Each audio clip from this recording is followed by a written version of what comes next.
If you're feeling bloated all the time, or you're dealing with a lot of allergies, either airborne allergies or food allergies, or you're dealing with constipation, or can't get rid of the dark circles around your eyes, this video is for you.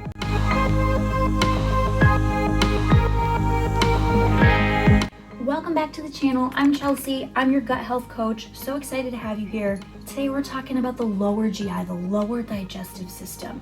We're walking through the foundations of health and talking about the root causes behind why you're feeling like crap, why you're feeling bloated, why you're constipated, and what to do about it. We're gonna take the science, make it understandable, and then make it actionable so that you can treat these root issues and feel better for good. So if you're new here, welcome. Today we're talking about the lower GI. What is the lower GI? So in our last video, we talked about the upper GI, the stomach, the pancreas, the gallbladder, the stuff that really starts out our digestive process. After that happens, food moves along to our intestines, our small intestine, which is a little bit everywhere, and our large intestine, which comes up and over, and then out through our colon. And this is our lower GI. And for most people, this is where we experience discomfort. This is where the bloating happens. It's low.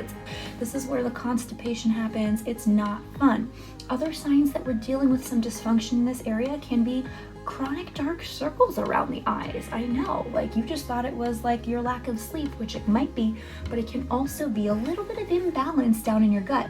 Other signs that we've got a little bit of imbalance going on is a white coating on the tongue. So if you stick out your tongue and look in the mirror and there's a white, like white dots and like a white coating on there, another sign that we've got something going on with the bacteria in our gut microbiome. So let's talk about it. A very trendy topic in the health space these days has been the gut microbiome. Chelsea, what is the gut microbiome? All of us have millions of bacteria hanging out in our gut. We need them, they're beneficial, but what can happen is they can get out of balance. We want to have those good gut bugs that contribute to our health. They feed on fibers and vegetables, and then when they do that, their byproducts are things like short chain fatty acids, things you don't need to know all the science about, but that make our health better. And if we're under a lot of stress, if we're eating a lot of processed foods or a lot of sugar, refined carbohydrates, this microbiome can start to get out of balance, and we start to see more of the ones that we don't want hanging around as much. And this can lead to that constipation, to the dark circles, the white coating, the bloating. The other thing we can start to see happening down here in our lower digestive system is leaky gut, another trendy term, right? What is leaky gut? So the cells, especially in our small intestine, they're really tight knit. They hold a strong barrier. And what the small intestine is supposed to do is to absorb all of the good nutrients from our food into the bloodstream. Now, what can happen is if we, again, are under this high stress and we don't have optimal function going on up here in the upper GI. So if you're experiencing the things I'm talking about, watch this video, then go watch the upper GI video. When the food doesn't digest properly in the top part and then it travels down into the lower digestive system, it's too big, it's incompletely digested. It starts to rub up against these cells, these tissues of the small intestine, and what they start to do is they start to weaken and they start to kind of pull apart like this. And so now, instead of being this really solid filtration system that only lets in what's supposed to come in, more stuff can start escaping through. And that's what's called leaky gut. It's when we have stuff that isn't quite ready to be absorbed, being absorbed into our bloodstream. And this is going to cause a few things, one of those being a big immune response. So anytime something, kind of slips through that technically isn't supposed to, our immune system sees it and it's an invader. It launches an attack. And our immune system can become really overactive. So if you deal with allergies all of the time, or you're dealing with a lot of food allergies, usually there's some degree of leaky gut that we want to go in and we want to heal. We want to heal up these tissues so that they're no longer weak and separate. We want to start to restore those bonds. So those are their main two considerations when it comes to our lower GIs. We want to restore that gut health and we want to make sure that the bacteria are balanced. Okay, great. So how do I do that? So the first way you're going to do that is to go watch the video on the upper GI. We want to make sure we're chewing our food adequately.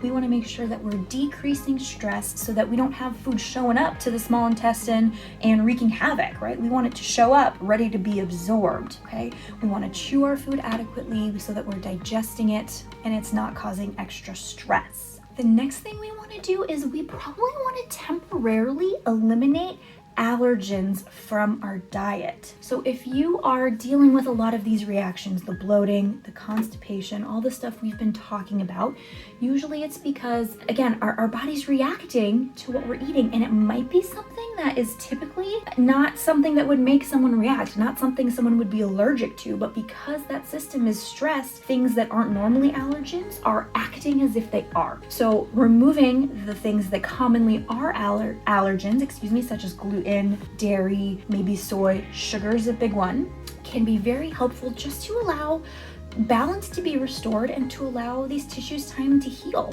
We just want to let the body give it time so that these tissues can come back together and balance can be restored. And usually what we'll find as we take care to make sure we're chewing our food, make sure we're reducing stress, is our body will then better be able to handle these foods, again, because the system isn't as stressed out.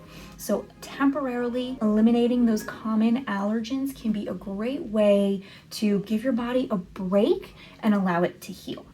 Next up is we're going to talk about fiber for a second. So these vegetables are so important because they provide the micronutrients that our body needs to heal, to do that healing process, and they feed those good gut bacteria that we want to keep around. So we of course want to make sure we're eating enough of those yummy leafy greens. For some of you, you may experience that when you do eat the vegetables, it causes some of these symptoms. And that's because they are a little bit harder to digest for humans. We don't have the same digestive system as like a cow, right? So what we can do is at least make sure we're cooking the vegetables. So if raw vegetables are giving you a really hard time, try cooked vegetables and stay there for a while, okay? And then the last two things we're gonna do is we're gonna provide our body a little bit of help. Okay, so sometimes when we've been dealing with these issues for a while, we can again make sure to chew our food, make sure to not eat the allergens, make sure to decrease our stress, but sometimes we need to give our body a little bit of a kickstart. How we can kickstart healing in the lower part of our digestive system is through really good tissue healing nutrients, and my favorite way to get them is through bone broth. So bone broth is amazing. It's got this really great collagen, these really good nutrients that is easily absorbed by the body that our body can then use to heal.